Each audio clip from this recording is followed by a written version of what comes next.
Bienvenidos a esta primera entrega del deporte nacional e internacional. Vamos a iniciar con el fútbol. Los equipos continúan armando lo que serán los proyectos para la campaña del torneo Clausura 2011-2012. Para ellos hay jugadores que están a prueba, otros que llegan, en este caso por recomendación de algunos cuerpos técnicos o los dirigentes para sumarse a los respectivos planteles.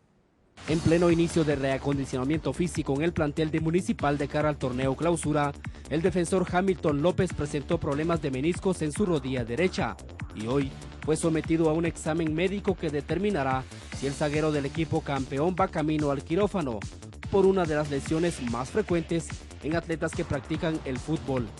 Entre tanto, el equipo rojo seguirá entrenando a doble turno durante esta semana.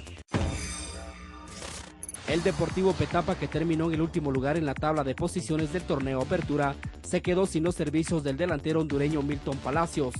El catracho, que anotó 2 goles con la camisola del equipo petapense en el Apertura, decidió abandonar el barco de los Pericos, aduciendo problemas personales.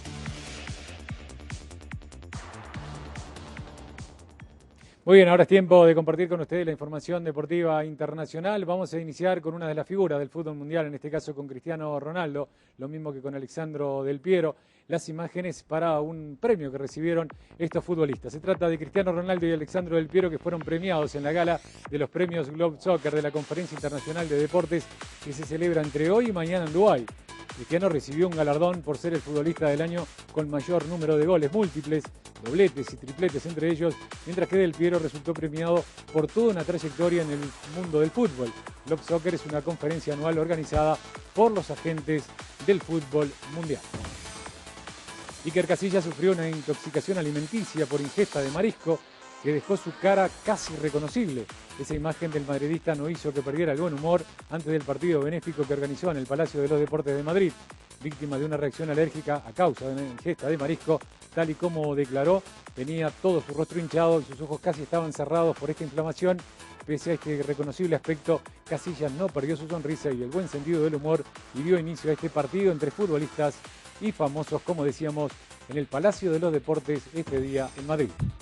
El delantero del Liverpool, Luis Suárez, ha sido sancionado con un partido de suspensión y multado con 23.900 euros tras admitir un cargo de conducta inapropiada, anunció el miércoles la Federación de Fútbol Inglesa.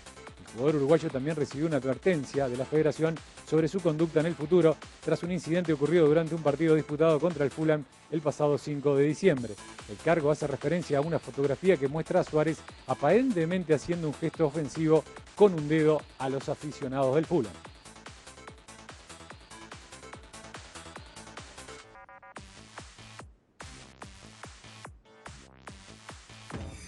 Vamos a cerrar en Escocia con el partido más importante, con el duelo en la cima y el clásico, precisamente el más antiguo, sin lugar a dudas, en el fútbol de Europa. El Celtic recibiendo al Rangers y el único gol del encuentro iba a llegar en el segundo tiempo. Ahí veíamos una jugada por supuesta posición adelantada, cobrada a Samaras, el jugador de Grecia. Este es el gol, Joey Lively, al minuto 52, 7 del segundo tiempo le terminó dando la victoria al Celtic 1-0 sobre el Rangers. El Celtic ahora es el puntero con 50 unidades, 2 más que su rival el Ranger, que marcha en el segundo lugar con 48 puntos. Muy bien, es todo en la información deportiva. Iris va a continuar con ustedes y más información. Gracias, Edison Moreno, por la primera entrega del deporte. Continuamos con las noticias. Los acuerdos básicos que permitieron la firma de la paz firme y duradera no se han cumplido, opina el secretario de la Paz, Eddie Armas. La Secretaría de la Paz presentó un informe en el que dan a conocer los avances y rezagos que se han tenido en este tema, pues consideran que la paz es un proceso de largo alcance y en el que de 12 acuerdos firmados la mayoría no se han cumplido, principalmente en lo que se refiere a la identidad de los pueblos indígenas, así como también a la situación agraria y desarrollo rural, tema en el que manifiestan la estructura de tenencia de tierras no ha cambiado.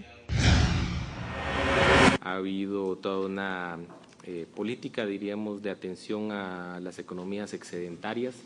Eso implicó desatender al micro y pequeño productor y reducir la infraestructura, por ejemplo, del Ministerio de Agricultura a la atención de este tipo, digamos, de política macroeconómica, digamos, en el agro.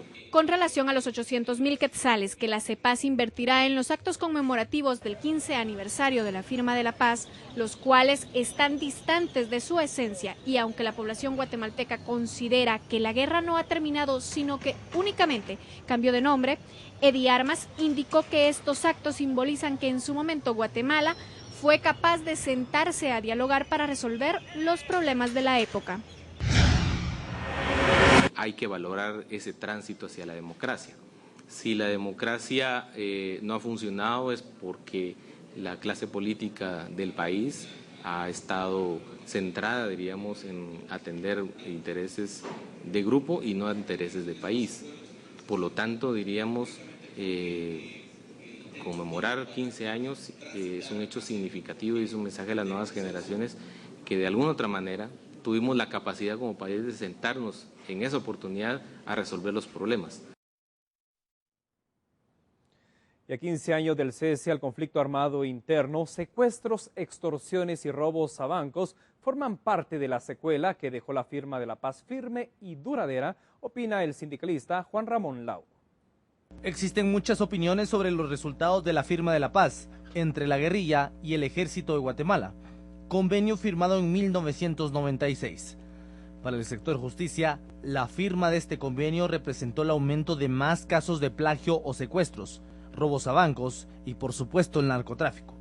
Juan Ramón Lao, sindicalista del OJ, expone este fenómeno. Esta gente lógicamente sabían, hablemos de la guerrilla y hablemos de algunos miembros del ejército, ellos lo único que sabían era utilizar armas, preparar emboscadas, etcétera, y podemos ver ese repunte en 1998 de todos los secuestros que se dieron, y que los casos que más se podían ver en tribunales en esa época eran plagio y secuestro y robo de bancos. Entonces, las estadísticas y la historia no me puede dejar mentir, pues así sucedió. Tal parece que al ser desarticulados el ejército y la guerrilla, los integrantes de estos se fueron involucrando en grupos delincuenciales, pues no se les incentivó a realizar actividades productivas que ayudaran a sacar adelante al país. Gente que no se le preparó, no se le dio insumos para que pudiera reintegrarse a la vida civil y poder ser productivos en este país, razón por la cual es muy lógico pensar que de eso se desprende la violencia que se está viviendo en este país. Una firma de la paz en donde una persona pues se lleva el galardón, se lleva la foto. Y por otro lado, la falta de interés político en darle cumplimiento a los acuerdos de paz causa pobreza. Así lo indican representantes de la Comisión Presidencial contra la Discriminación y el Racismo, CODISRA. A pocas horas que se conmemoren los 15 años de los acuerdos de paz firme y duradera, estos carecen de cumplimiento, lo cual genera un crecimiento de la pobreza en un 2% al año, principalmente en la población indígena. Muchos guatemaltecos continúan viviendo en condiciones infrahumanas, sin acceso a servicios de salud, educación y empleo, principales obligaciones plasmadas en los acuerdos de paz. La falta de interés y de voluntad política son los principales aspectos por los cuales no existe desarrollo en Guatemala. Perdemos como país no teniendo, por ejemplo, la suficiente formación, el poco acceso a niveles educativos y de salud, que no permite, por ejemplo, tener a la población en sus verdaderas condiciones para poder insertarse de manera positiva a la economía del país. En ese sentido perdemos mucho y de esa manera tiene impacto, por ejemplo, en no tener acceso a oportunidades de educación, en no tener acceso a oportunidades de salud, en no tener acceso a oportunidades de empleo. Hoy día, por ejemplo, los trabajadores indígenas ganan en promedio 50% menos que el trabajador mestizo o no indígena. La mirada está puesta en el presidente electo Otto Pérez Molina, signatario de los acuerdos de paz, en el que se tiene la esperanza que cuando tome el poder pueda dar cumplimiento a dichos acuerdos que durante 15 años han estado en el abandono. En otra información, diversas son las entidades burocráticas del Estado que dejaron de trabajar y, como siempre, el único sector que mantiene la actividad laboral es el sector privado. Si usted debe poner una denuncia en la Procuraduría de los Derechos Humanos o un recurso de amparo en la Corte de Constitucionalidad, deberá esperar hasta enero para que las autoridades de dichas entidades regresen de vacaciones para poder atender las demandas de la población guatemalteca. Los diputados al Congreso de la República no hacen la diferencia, pues ellos también se tomaron su semana de vacaciones sin importar las leyes pendientes que quedaron por aprobar. Sin embargo, mientras muchos empleados de gobierno y funcionarios públicos descansan, miles de guatemaltecos trabajan a diario, incluso hasta el 31 de diciembre. Y en el marco de la transparencia, el Banco de Guatemala lamenta que el Congreso de la República no quiera aprobar la ley que elimina el secreto bancario, con el cual podrían evitarse el lavado de dinero. Guatemala forma parte de los 3 países en el mundo que aún mantienen una reserva bancaria, lo que provoca que la nación sea calificada como un paraíso fiscal, trayendo consecuencias negativas en el comercio y exportaciones del país. Que nos vayan a limitar nuestro comercio exterior, es decir, que no nos compren nuestras exportaciones, que no nos vendan materias primas, que no puedan atracar barcos con bandera de esos países a nuestros puertos, o que los bancos extranjeros de países miembros de la OCDE no otorguen línea de crédito al país.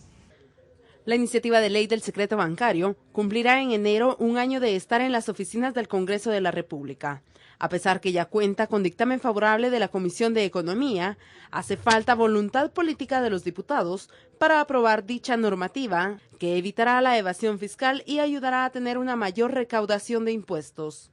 Las autoridades del Banco de Guatemala señalaron que todos los sectores o políticos que no apoyen la iniciativa forman parte de los evasores de impuestos. Quienes sí deberían tener problemas son aquellos que evaden impuestos, que realizan transacciones ilícitas, que lavan dinero, que cometen delitos. Pues obviamente a estas personas van a ser a las que saldrían afectadas. Con la vigencia de la ley del secreto bancario, la SAT podrá accesar a las cuentas bancarias de los guatemaltecos siempre y cuando cuente con una orden de juez. Credibilidad. Innovación. Inmediatez. Análisis. Más profundidad. Con más investigación. Más allá de la información. Nosotros somos parte del bloque de periodistas que en 2011 marcó la diferencia. T13 Noticias, en el 2012. Compromiso. Más allá de la información.